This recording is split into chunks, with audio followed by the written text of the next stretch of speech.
Okay, so a program that you engage in for those offenders that are about to be released, tell us about that. They're not yet out, but about to be out. You want to catch them early, correct? Absolutely. So you have what's called pre-release services. Our partners at Probation and Parole, Department of Corrections, Project COBE, other prison ministries are awesome at providing the resources, the tools, the information to ensure that an individual can have the most successful reentry into the community as possible. We're currently in the process now of starting what's called Support for Families in partnership with a researcher at Washington University, where we engage the family as well. And so as you can imagine, it's quite stressful on a family when a loved one is incarcerated and then they return home. And what we're doing is providing them with training, information, resources, tools, strategies on how to best accommodate and engage their loved one when they return home. So each one of those programs have really been proven to be quite effective and really necessary for successful reentry. Okay. Let's say that I'm an employer and I'm watching this blog, I'm listening to this, and I want to tap into this market. I'm convinced that there may be an opportunity here that we haven't thought about.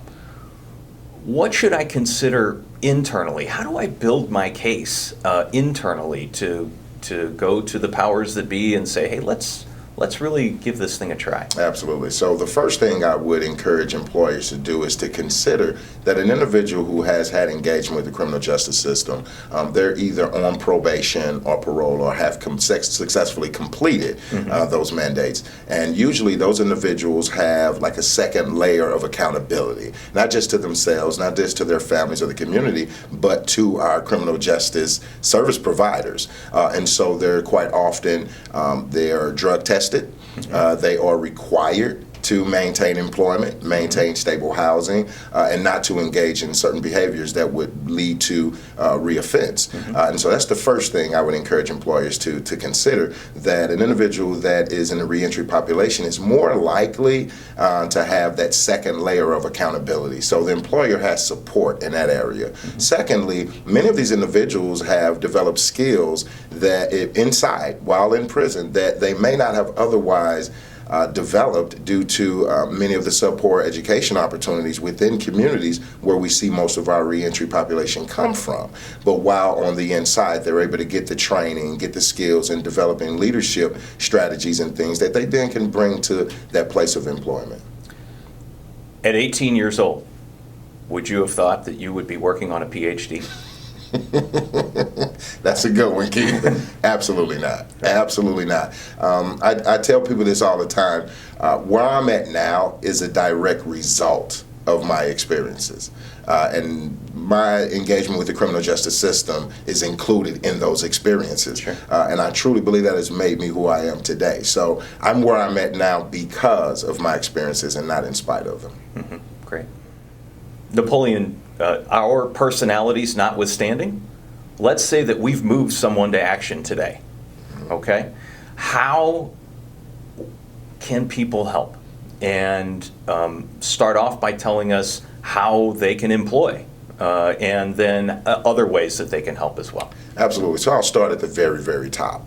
First of all, we need more political will to begin to change the policies. We do a lot of prohibition and restricting of our reentry population from accessing opportunities, and that's just wrong. Can I stop you there? Absolutely. Because I have personal experience with this.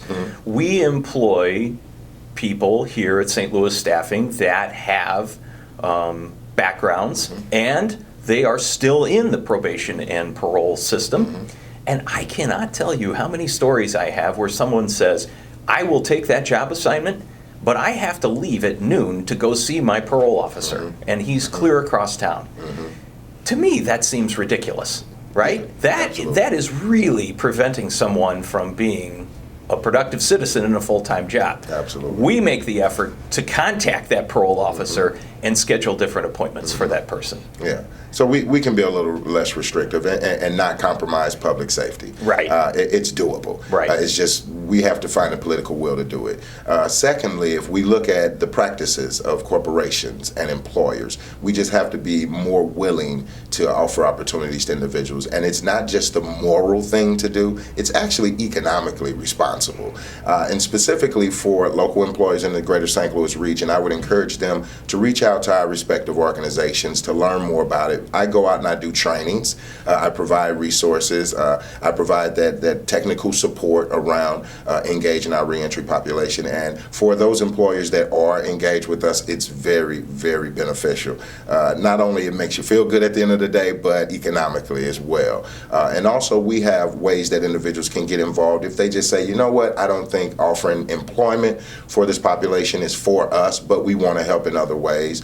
We have our Dress for Success program that we're always taking interview appropriate clothing, professional attire. We've got mentoring opportunities. We do the mock job fair and interview. We always need our professional community partners to come out and provide assistance through that process. And then just being involved, just being there and showing the population that we serve that you care. It makes a world of difference. You have another enterprise organization that you haven't mentioned, but I'm going to, and that's that's the food. Sweet Success. Sweet Success. Absolutely. Started out as a little small cookie bakery, and it has grown to be a full-service catering company. We actually employ 2 of our program participants now, and we're actually opening it up here soon for others to join. And we provide meals for 1 to 100 or whatever the occasion calls for. We've got sweets and delectables, and we cook to order as well. And so there's no job too big for our Sweet Success social enterprise. And the box lunches that we have used, and I know some of our customers have used, everybody has given rave reviews for. They are economical, they are delicious, which is most important, and they're benefiting Connections to Success. Really appreciate the plug, Keith.